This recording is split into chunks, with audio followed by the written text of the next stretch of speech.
Woo!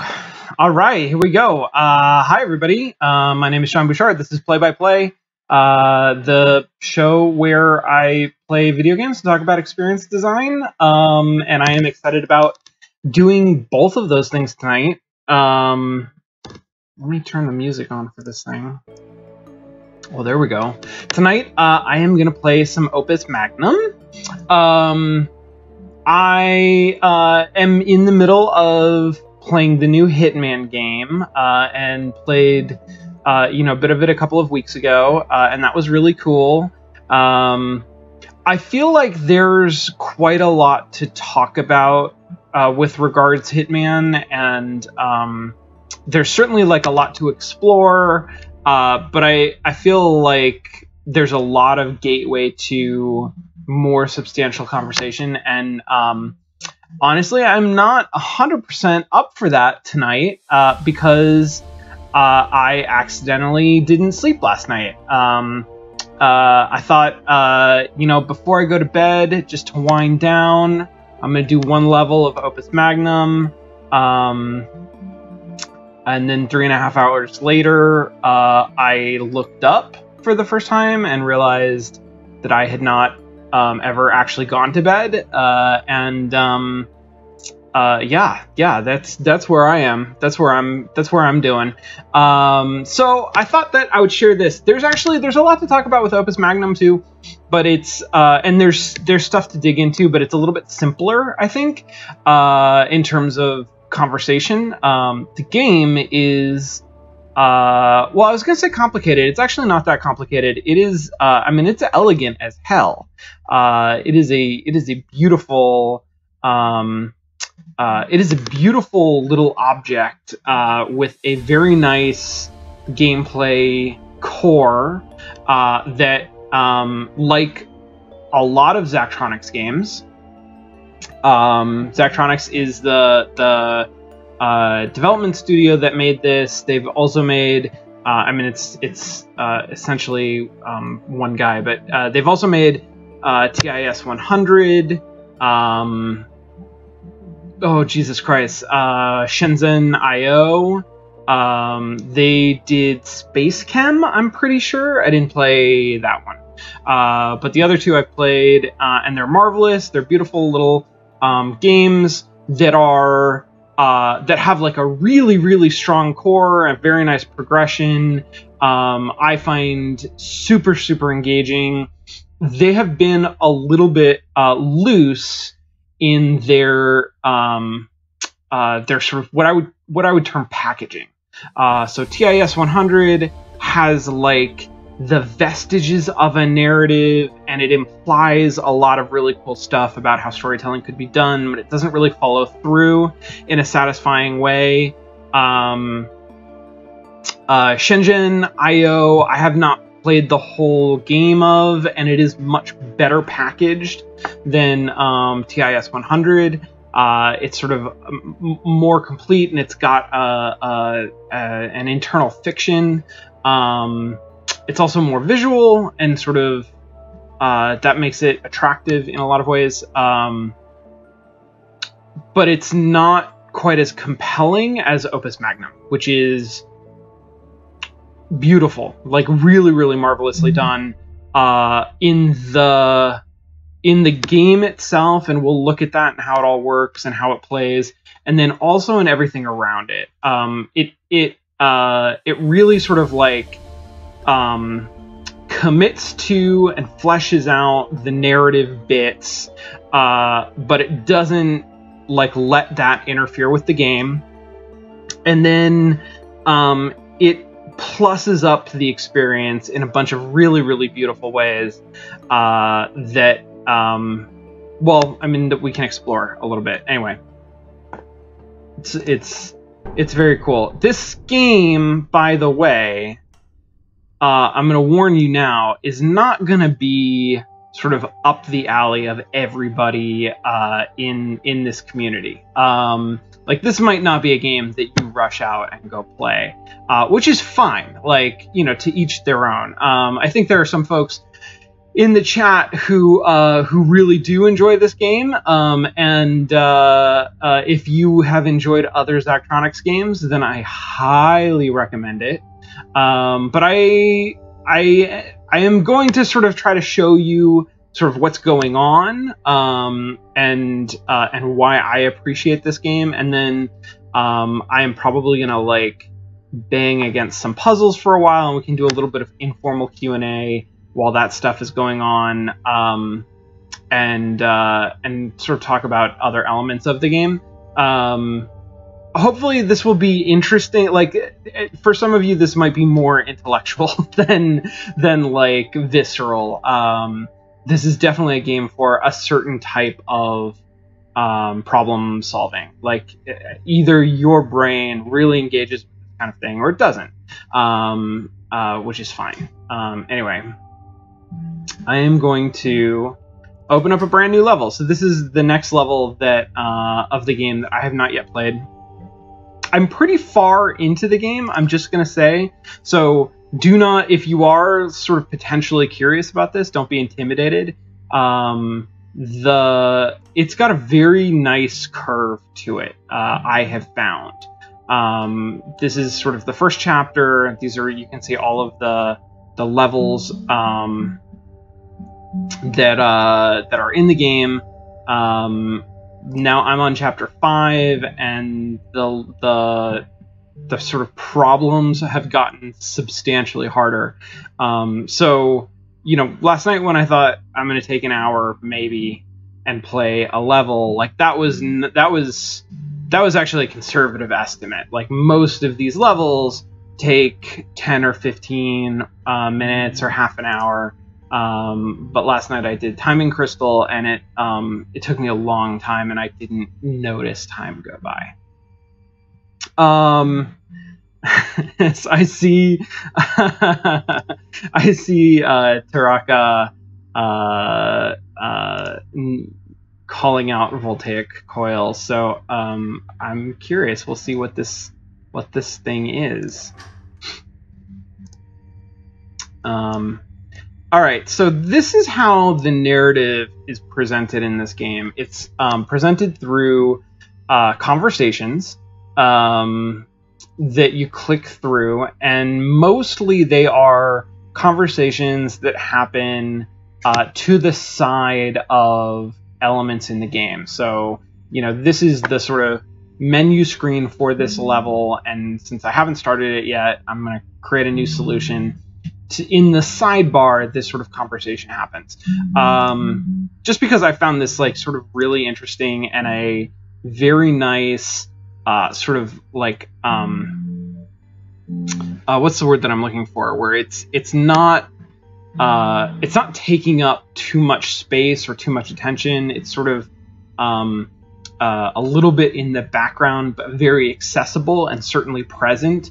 Way of presenting narrative in a game like this. I really enjoyed. One of the things that I like the most about it is if you go to the options menu, actually the first time that you open up the options menu, there is this same sort of sidebar conversation that happens that is not fourth wall breaking. It's not a meta narrative, but it is in character for the two main characters, sort of like giving you a sense of who they are, and unobtrusive. Kyla, thank you, that's the word I was looking for earlier. It sort of paints those characters a little bit in a way that is flavored for, you know, you're on the option screen. So I thought that was really cute. I like that a lot. Here we go. Voltaic coil. So the story is, this is, I believe, your sister. You and your sister are members of a noble house in a sort of,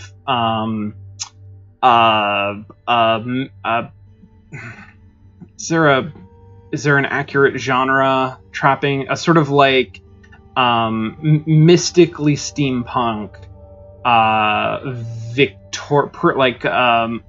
pre-industrial, mid-industrial, Europe, where the noble houses are sort of like politicking, and each of them employs an alchemist who uses a sort of like very mechanical and industrial artistry to perform alchemical miracles, right? Concordia might just be a colleague, not 100%. So Concordia and you are part of this one noble house. You are their alchemist. You sort of like are up and coming. They get overthrown by a rival house, partially because they don't sort of like listen to you when you try to help defend them,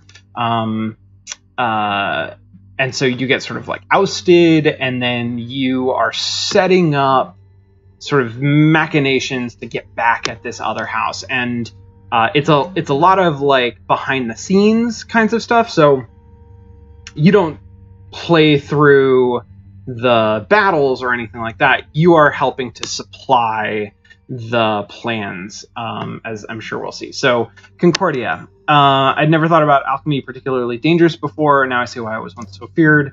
It's an alarmingly powerful art. This is us, Anateus. There's a good reason alchemists must be licensed before they can practice. Would you consider yourself licensed at the moment? And that is a special circumstance because we're not officially working for a house. By all rights, we should be dead, so I doubt it matters now. There you go. That's sort of like the introductory dialogue. And this is the game screen. So the way this game works is, holy fuck. Okay. The way this game works is you have a product, and your goal is to construct your goal really is to construct a machine which outputs the product, right? So you're often it is a single element, and you're trying to produce a quantity of that element. In this case, it is actually like a string. And the game has shown us this kind of thing before, like a thread. At one point, we made like a gold thread, and then you're not just outputting a single,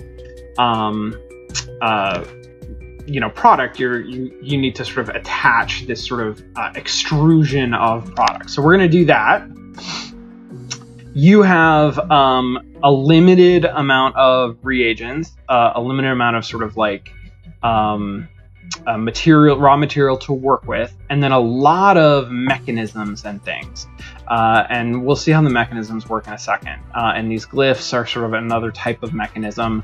And you build these clockworky machines that you may have seen GIFs of out of mechanisms in order to turn these things into these things.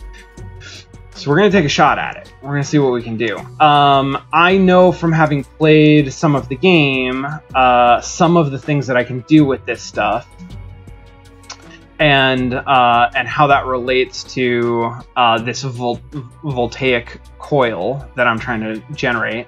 One of the things that I can do... Well, no, let's talk about mechanisms first. So this is a basic mechanism. It's an arm. And the way that an arm works is you can sort of like set it up, right? You can set it in a variety of different ways. Like you can extend it, and then it will rotate like this, right? So you can move stuff around. So for example, like we want to get one of these orange triangle things over here. If we put it starting there, well, let's put it starting there. Then this arm can sort of move it over. And you do that by every mechanism that you place down has an instruction space. And this instruction space allows you to program cycles of these mechanisms. So this is the grab instruction, which causes it to sort of clasp whatever is in its arm.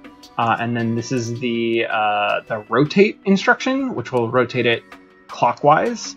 And then this is the ungrab, the drop instruction. And then this is the sort of rotate back the other way. And if I hit play, you can see it does that, right? Like it grabs the thing. Here's the game part. Physical objects, things that the game designates as physical objects, which is not everything, fortunately, but it is certain things can't collide, right? You need to create a clock that sort of interoperates in a way that that all works together, that interleaves. So if you try to like drop this thing here and then go back and drop something else there, that's not going to work. So we know that that's no good. I'm just going to erase this stuff. So what I need to do to start out is looking at this product. It's like this big, long, complicated thing of essentially 8 elements that then connects to another sort of like set of that. And those connections I can make very easily with these kinds of glyphs. So right now I'm going to say I'm pretty sure that the way that this is going to work is I am going to try to construct like this setup of these 8 elements, these 8 elements, and then connect it to the next set of elements. So to like the next in the line. So that connection is going to be this kind of a connection on like this plane. It's going to look something like this. If I had, how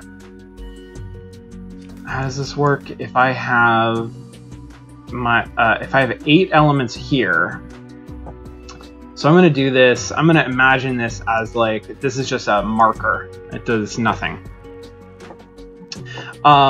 If I imagine that I'm going to have multiple of these things,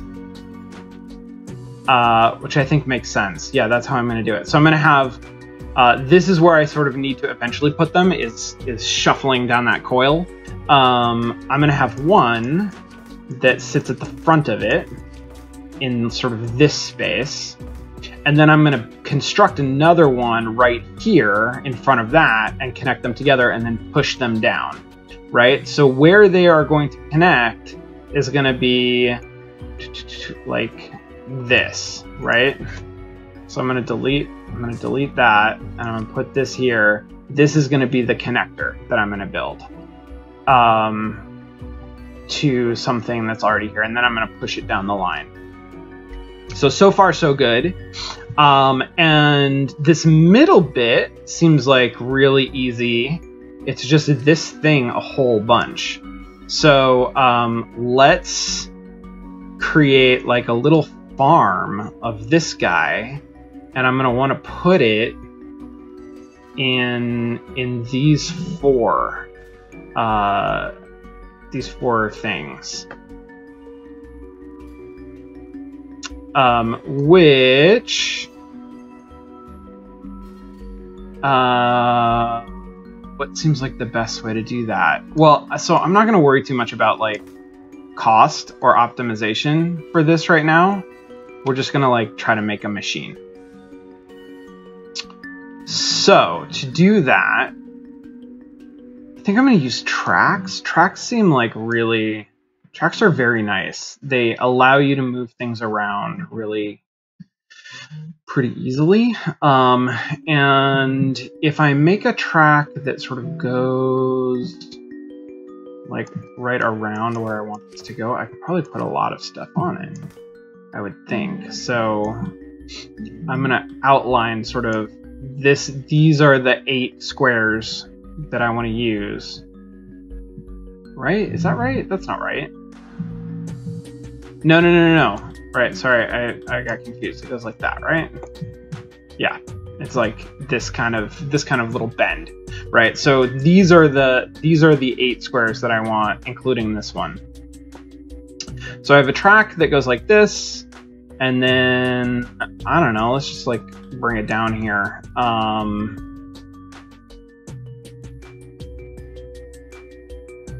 Oh shit, you know what's wrong with this track? I'm not actually going to be able to reach. Oh, well, I'm going to be able to reach. Yeah, I can reach all of these. I will show you how I can reach all of these. I can't necessarily reach them all at once, but it's these two and these two. So if I put 2 arms on here, and actually let's do this the easy way, right? Like sometimes the first thing that you need to do for a game like this is just figure out what is a way that we can do this. And in some ways it's going to be overly complicated, but it's probably going to be easier to sort of wrap your head around. So I'm not going to do anything fancy with the farming of this thing right now. I am just going to say, like, let's put it down here. I want to put it somewhere that both of these can reach it, is the only thing. So I'm going to put it right here. I'm going to put an arm here. I'm going to have this arm place this molecule in these 2 places. Then these arms are going to grab it and pick it up and put it down over here. They're going to do it twice, right, to put in the 2 layers that we need.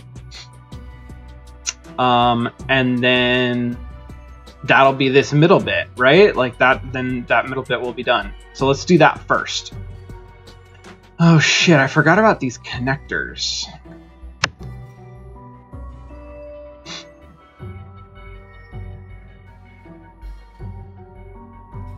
So the problem with bonds are really easy to make. You just need to put 2 molecules together and they'll bond. The problem is I'm right here. This is going to be like this bond. And so I could also do this bond, or I could also do this bond, but I can't place another bonding glyph in the same space, right? So I can't actually do this W thing that's going on all in one place. I'm gonna have to do it sort of like in 2 steps, which probably that's exactly what I'm gonna do. So this right here is gonna do these sort of like right-leaning bonds, and then let's move everything over and do some left-leaning bonds. So I'm going to put this other bonding thing. Whoops.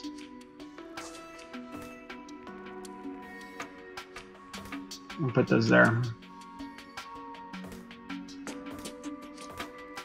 We're just going to make this real long.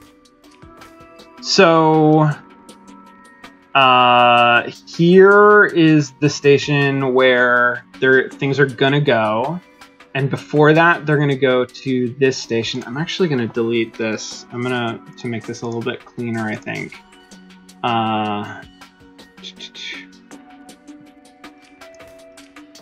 So there's going to be one here. There's going to be one here, and there's going to be one here, and they're just going to get moved down the line. Jesus, does this make any sense? This probably doesn't make any sense if you haven't actually seen how this works. So let's start just placing some stuff. So here's my number. I'm gonna make this is my mechanism number 1. It's gonna pick up, it's gonna rotate. Actually, I can make it not have to rotate as much. It's gonna start like this, it's gonna pick up, it's gonna rotate 2 to the left, it's gonna drop, it's going to rotate 2 to the right. It's going to pick up, rotate 1 to the left, drop, and then rotate 1 to the right. Right? Like that. And it just is going to cycle through this unless I like make things work differently. So let's put these guys down here. Oh,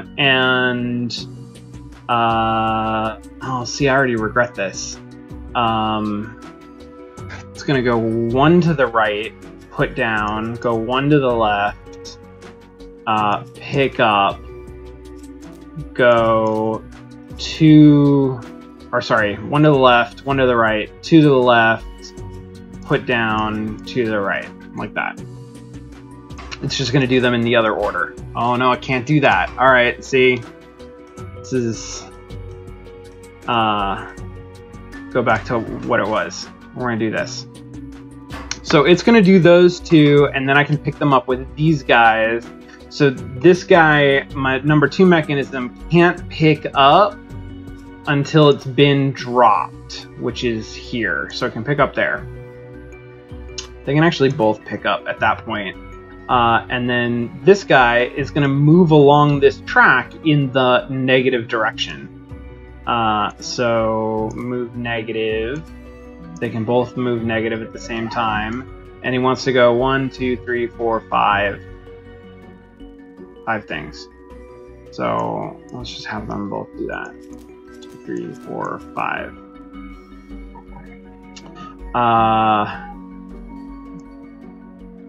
And then let's see what that does. Okay, so this cycled too fast, which is fine. I'm just going to put in explicitly that it should cycle. Not until, like... It was really just 1, wasn't it? Yeah, so there, that works. Now, I actually don't need to cycle that soon, but we'll come back to it. There's also... I'm going to rewrite all of this. Because there's a shortcut that is this thing. This means just basically go back to your starting position, and then it shows you how long that's going to take. So it's gonna move, rotate to the left, and go back to start. Rotate 1 to the left, right? And then I don't have to do all of the... I don't have to keep track of where everything is. And that automatically drops stuff too. So these guys move, then they should drop and go back home, right? And at this point, they're ready to pick up again. So this can go to like there. And then this can go again, right? Let's just see that. That should do 2 loops of this stuff.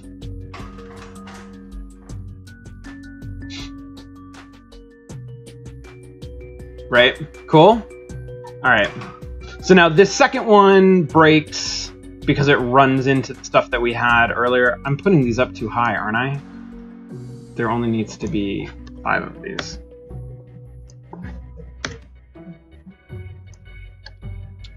For both of these. Whoops. We can move these back. And move these back. And move all of this back. And move all of this back to there, which actually lines up really nicely. So this will sort of...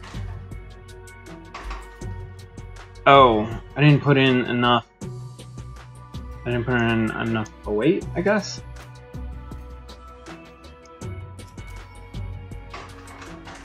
Let's try that again. Yeah. That works better.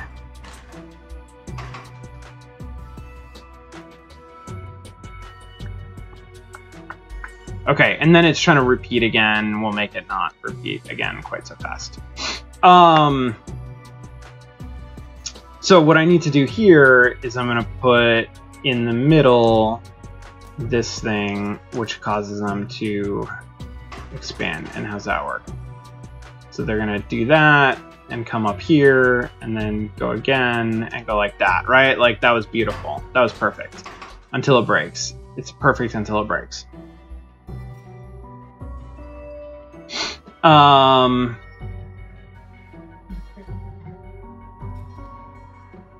Okay, cool. So now I'm starting to build that sort of like little middle bit. That's working. These are going to be those bonds. I'm going to need some bonds that go the other way. They go like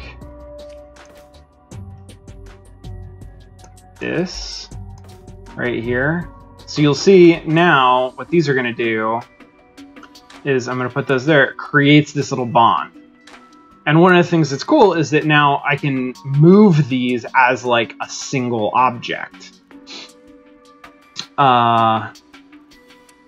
So let's do that next. I'm gonna maybe have, I think I've got room down here. I'm gonna have a track, I think, that just moves them from down here. And I need 2 arms for this part of the track at least. Let's just build this piecemeal, because why not? Not worried about efficiency yet.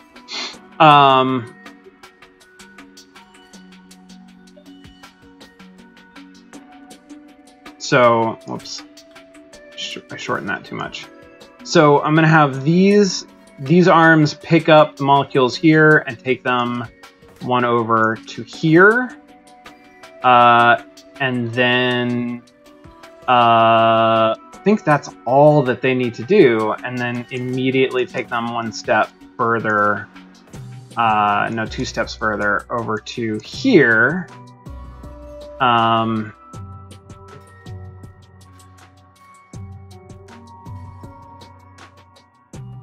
Yeah, I think that'll work. I think that's what I want them to do. So let's do that. So that's 4 and 5. So it created tracks for 4 and 5.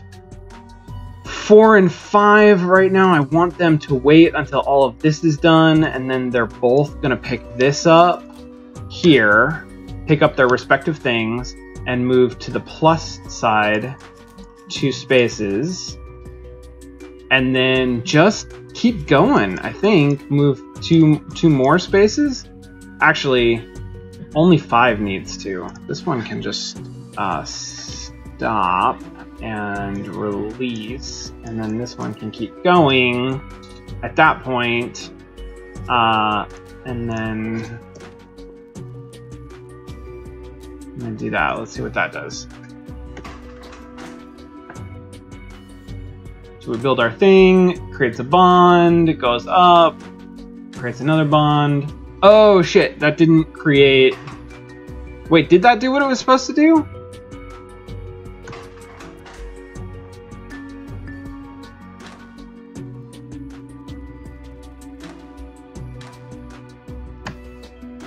So that's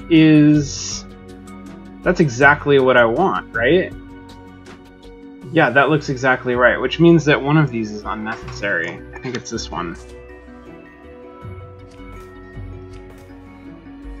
Actually, I'm gonna take... That's just confusing things. No, I kind of like having these giving me a little bit of a semblance of the shape, right? To help me keep track of the space. So does that work the same way? I believe that that should just work the same way.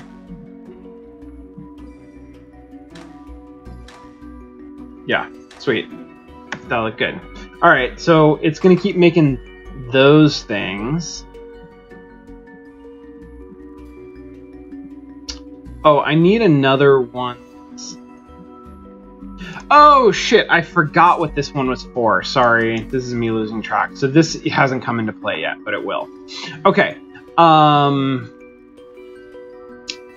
I want to make these things too, which are going to require some more bonds.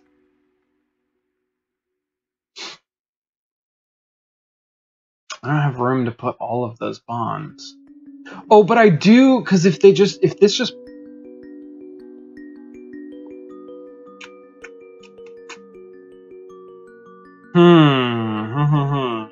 I'm trying to think this through. So this one's easy. I can put a bonder right here.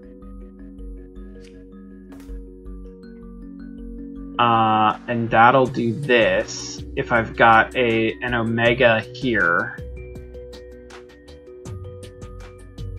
Or that's actually, I guess that's this one. If I have a delta here, it'll do this bond.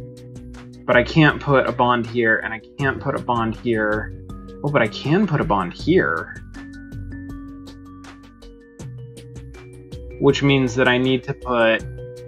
Oh, so this is part of the problem, is that I need omegas and deltas down at the bottom and also up at the top. So maybe I'm going to have two different factories, and that's why I've got these two guys. So I can have one factory down here. Now, how do I... So I want to put a delta here and an omega here, and then as I move the things along, if I put a deal here, a bonder there, as I move these guys along, they should just pick up. No, it's going to pick up the omega, and then it's going to run into the... Oh no, this is supposed to be a delta, so it's going to bond wrong then.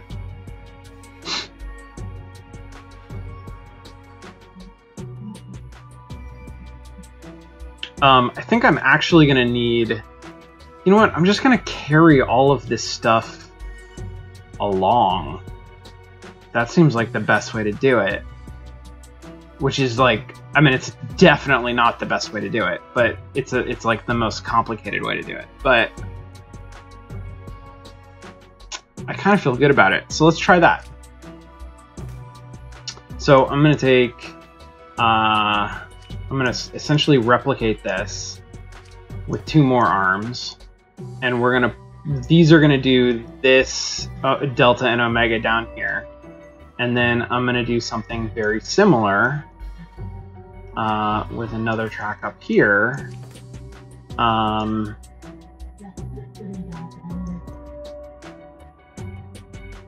That is, I don't know, something like that. That is going to put, it's going to carry stuff along right here. So essentially like that, right? So now I'm putting my four things in the middle, and these two arms are going to grab them. I'm going to have two things down here that are grabbed by these two arms, and I'm going to have two things up here that are grabbed by these two arms, and we're just going to shuffle everything down the line, and it's going to pick up bonds as it goes. It's going to pick up bonds in the right order. These two are necessary because I'm bonding those together. These, I only need one thing that goes this way, so this one should be unnecessary. And then I only need... no, I need these two. And then I need one down here.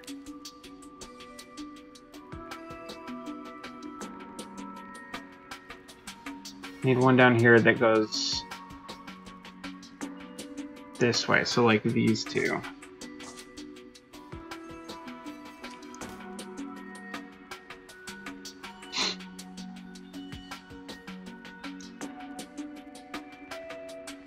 I think that makes sense, because everything along those angles, everything is bonded. There's nothing that has no bond. Except, like, up here, there aren't bonds that go this way, but that's okay, because I don't have any of those up here. Down here, there aren't any that go the other way, but I don't have any of those down there. So this should be fine. If I can, like, set it up properly, this should all work super, super nicely. Now, the problem with these guys is that they're going to run into all sorts of shit. So I can't really... You know what I can do, though? No, can't do that. What can I do? How can I get... So my problem that I'm looking at is I want to get elements up here to where these two things are. But I've got to move them some way through this space, which is very crowded with stuff. So how do I do that? How do I get them to navigate this space?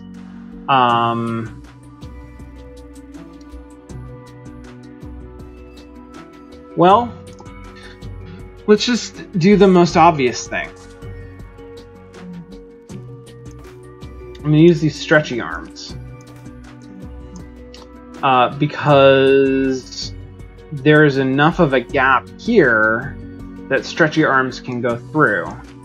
So if this sort of comes down here, right, molecules can travel up this way and then extend out to here and then keep going up. or keep going over. So these guys are going to start down here, where they are going to pick up. What do I need? I need a delta over here and an omega. So 9 needs a delta and 8 needs an omega. Which I think is easy to do because I have this glyph that turns deltas into omegas. So I can have an arm right here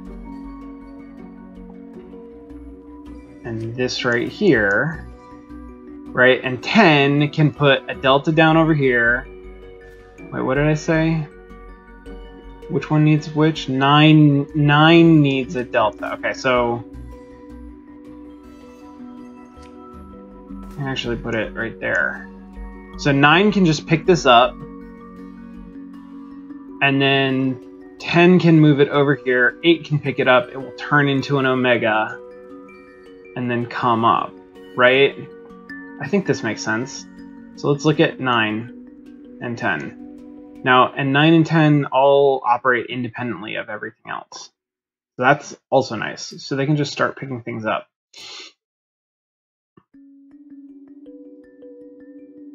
Yeah, I'm gonna have 9 go first because I think that makes sense. So 9 is gonna pick up, and then it's gonna start moving in the plus direction. Plus,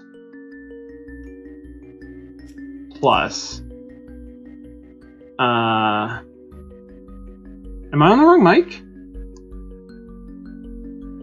Yeah, I sure am. Sorry, guys. Thanks for pointing that out. Is that better? Does that sound better?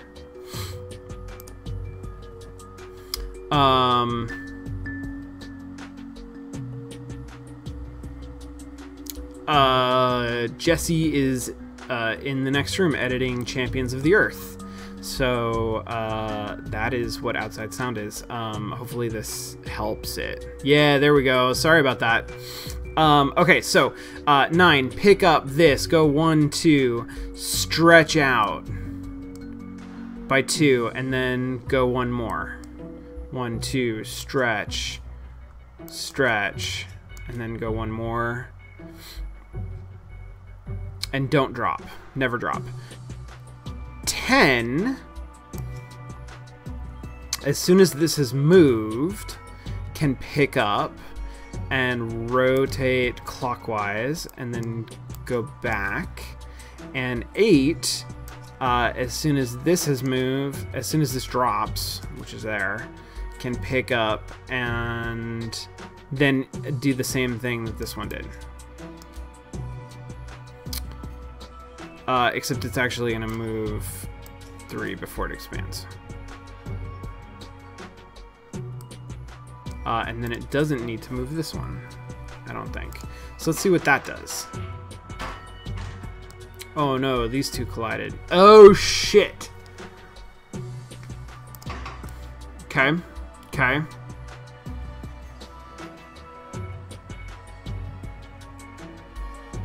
Yeah, because this pops up, like it tries to move this way and then through it again. That's no good.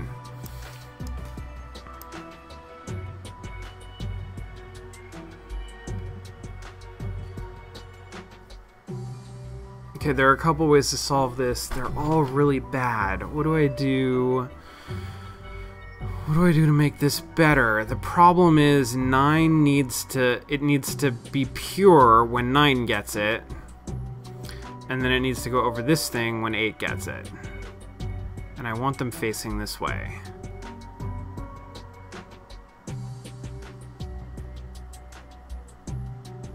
Alright, well, here's one way to do it.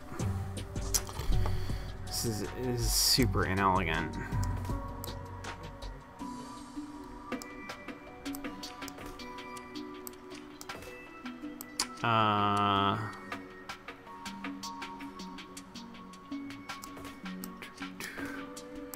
This goes here, and then up there, and then over there. I don't think it will run into anything. It's hard to be sure. It might run into something up here.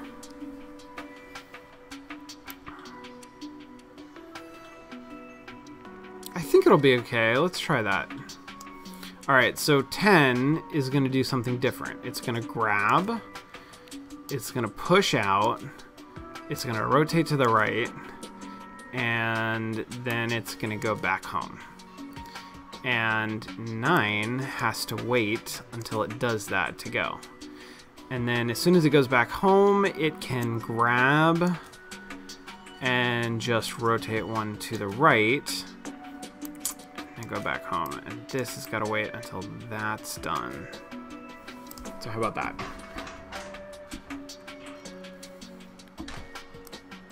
Meanwhile, up here, these are doing exactly what I want them to do. Great, and nothing ran into each other. So wonderful.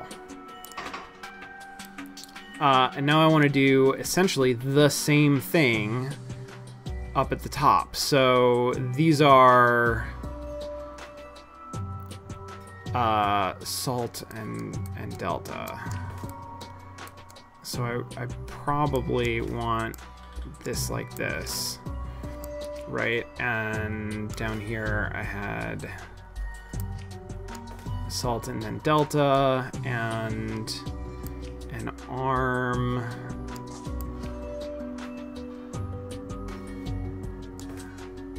How did this work? An arm sitting below them. Right, got it. So like this, that is like this. And then these two were, oh shit, these are longer because they're not stretchy. So I could make them stretchy, but let's see if I can do it without making them stretchy. So if they sit there, oh, what's the order now? Now it's the opposite order, which I think is better because it means I can do this.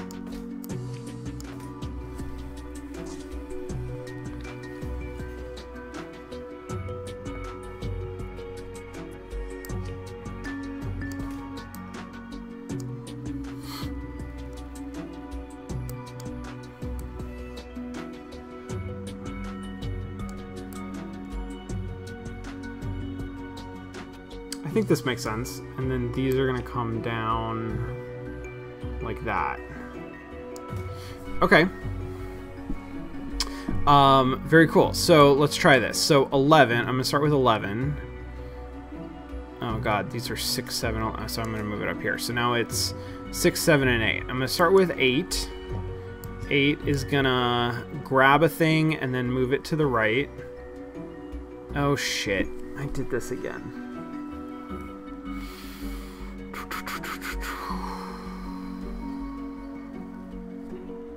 So the problem that I'm seeing is that 6 is going to grab this and then come down here and it's going to turn into salt, which is no good.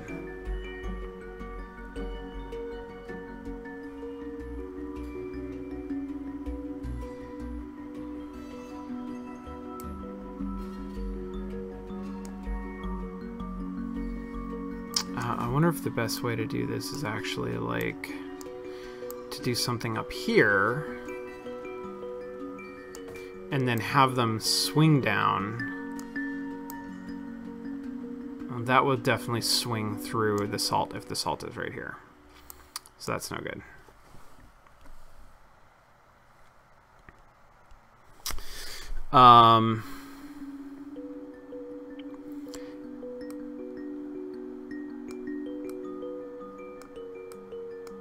Okay, I'm gonna keep going on this for a few more minutes, and then maybe we'll go back and look at one of the simpler puzzles, to just get a sense of sort of where, like where all of this gets built from. Because this is definitely like, it's very like head scratchy in a programming kind of a way. It's very like thinking about what are all of the possible solutions and what are the like pros and cons of trying to take different approaches to things.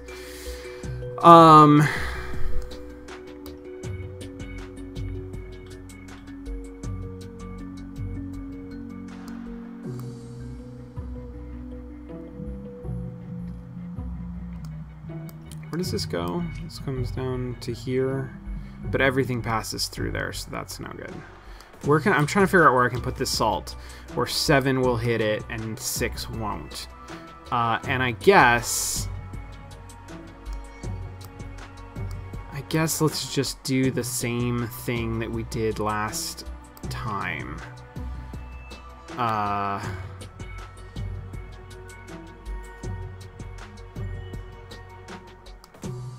Okay, let's do it this way.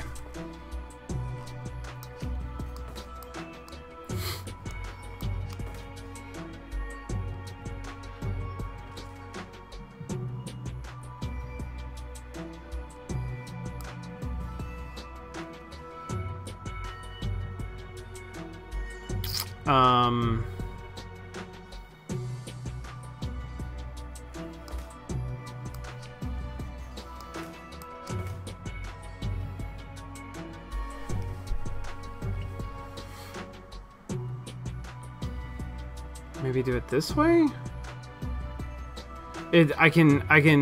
So 6 can just pick this up and go.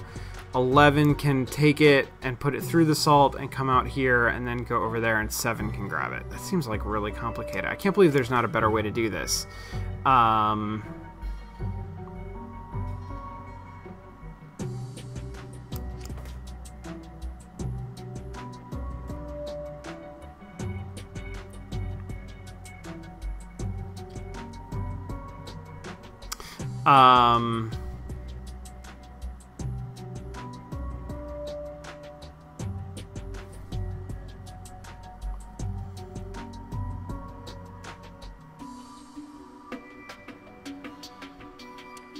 Jesus, I thought this was going to be the easier side.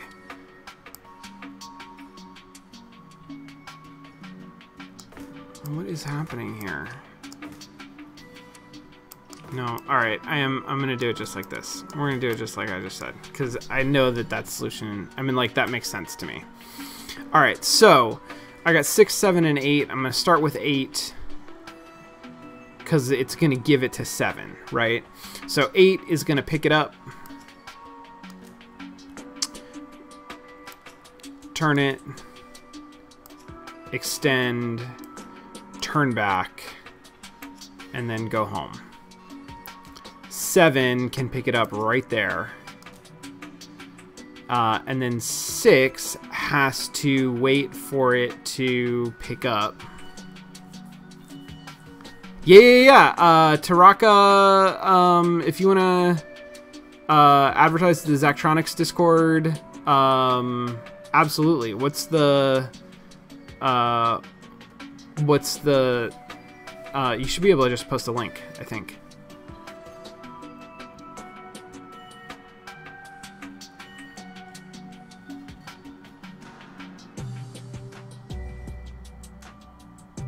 Whoops. Moobot caught you. Thank you, Jetlag. Okay, sweet. Excellent. Sorry, Taraka. Okay.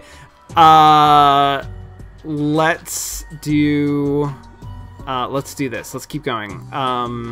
This is picking it up, turning into salt. 7 is grabbing it. 7 is going to go to...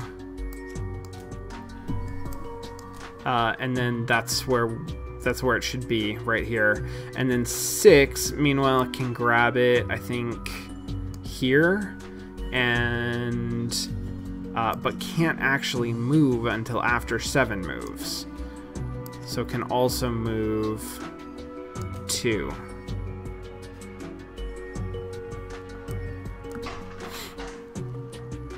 Just like that. Perfect. Okay, so now I'm assembling a thing that I want right here. Eventually, everything comes together. Oh shit! Look at that problem. God damn it. Okay, so these things basically can't come in until after the middle bit is assembled, which is fine. That's 4 and 5. So I just gotta. Oh, no, sorry, it's not 4 and 5. It's 9 and 10. So all of this stuff with 9 and 10 has to wait until after 2 and 3 have sort of done their business. So all the way down here.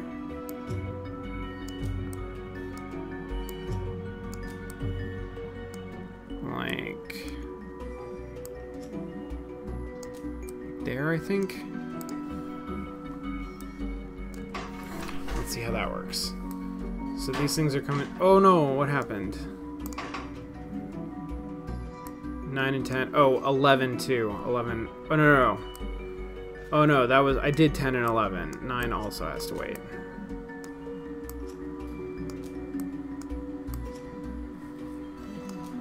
Until there, I think? Okay, so 2 and 3 do their thing. We got the top bits.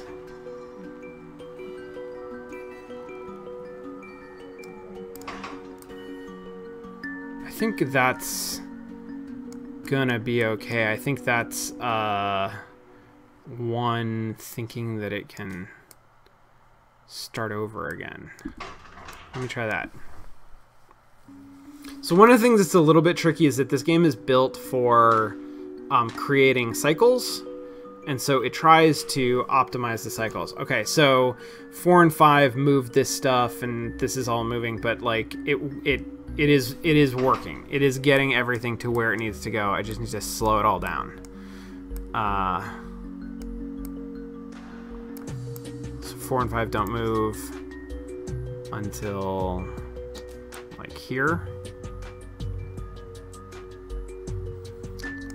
When sort of everything gets to move. And then I want 9 and 10 also to be moving at this point. So I'm actually gonna move one more. And 9 and 10 need to move in the plus direction.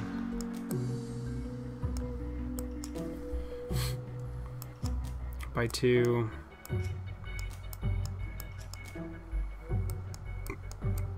And also 6 and 7. It's like that. So everything's going to move together, right?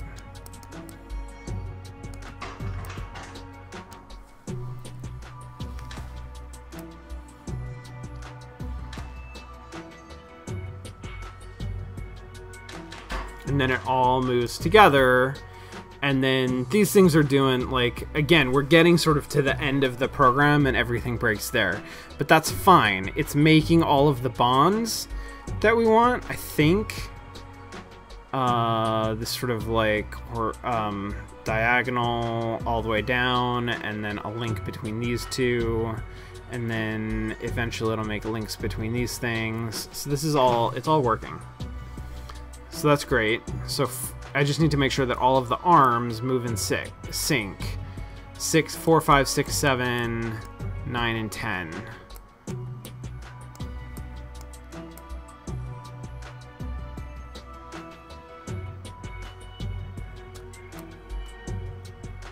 And right now 4 and 5 aren't moving. Right, that's the problem.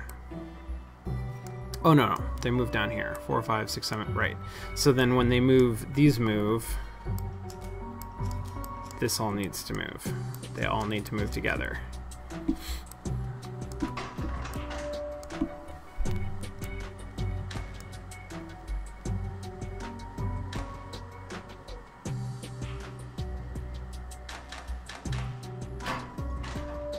Okay, sweet. So again, we reached the end of the program, but this is put the molecule where I want it to be. It looks right to me. All of these bonds are correct. All the bonds are correct. Fantastic. And it's got this bonder right here. So now if it does the whole thing again, if we repeat from this point, we're going to have a molecule that pushes down the line like this. And when it hits this point right here, it'll bond to this, and it'll push everything down the line. And that's how we're going to make a chain. I'm super excited about this. So I don't even know how any of this works anymore. I am just gonna look at this in terms of telling everybody to go home. Yeah, because now this is where my end is. At this point, literally everybody just go home.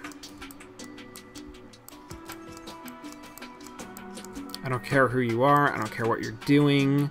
That's our cycle. Everybody go home at the end of it. Okay, so it makes those things. It brings these up, puts them there. It makes that. It puts that there. And then everything goes all the way down there. And everything goes home.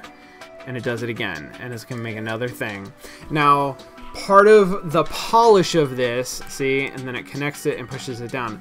Part of the polish of this is that once it starts going, it continually speeds up, right? So this is not a fast solution. This is a poorly optimized solution. But we're halfway done, right? So it's just going to keep going through this. It's going to do this cycle. And now that it's done it several times, I feel like it's proven out. We just gotta wait for it to finish. But it speeds up a little bit, so it doesn't... At the very beginning, you can sort of see what's happening, and then at the end, you can... it'll just, like, keep going. Now, look at how badly we did. We did really, really badly. There's 3 factors that it gives you metrics on. One of them is cost of components. So this is an arbitrary number, 570, but like every component that we put down has a cost associated with it. Some of them are more expensive than others. So there's a way that you can sort of like try to minimize the number of components and the cost of the components that you use. Here is a histogram of like what people do, and here's this solution. Bad solution right here. I have friends who did it in 210, which is frankly amazing, but I guess like that's in the histogram, and 345, which seems maybe more reasonable. This was 570. Cycles is the other thing that you can optimize for, and this is a lot of fun to optimize for. This tends to be easier to optimize for, and when I'm playing, this is the thing that I might optimize for. Also area. Cycles is hard, but really fun, and it creates really interesting machines. This took 359 cycles. Will did it in 56? Holy fucking shit. Wow. So part of how you do that, I guess, is that we sort of constructed an element and had everything then like reset and construct the next element. The way that you optimize cycles is have a machine that is just continually pumping out material. But that is a dramatic difference. That 56 is real fast compared to what we did. And then in area, we weren't terrible, but we were not good. This is just like literally how much space on the board it takes up.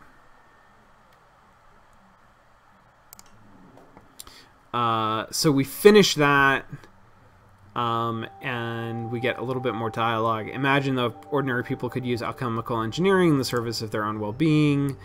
I'm not at all certain that would go well. Besides, even an alchemist can't reverse the momentum of the world. But if we're a group of alchemists all working towards the same end, they could change things dramatically.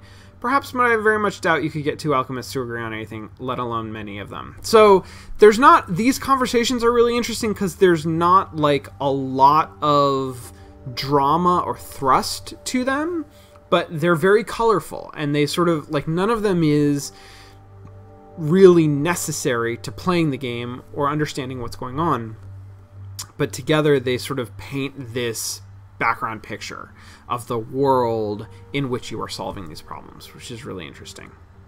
Okay, gonna take a quick break. I'm actually gonna take a real quick break and then come back and let's look at some of the other things that are in here. And the other kind of polish that the game has, and look at how it's actually being supported, which is Zachtronics is doing really well. Okay, be right back.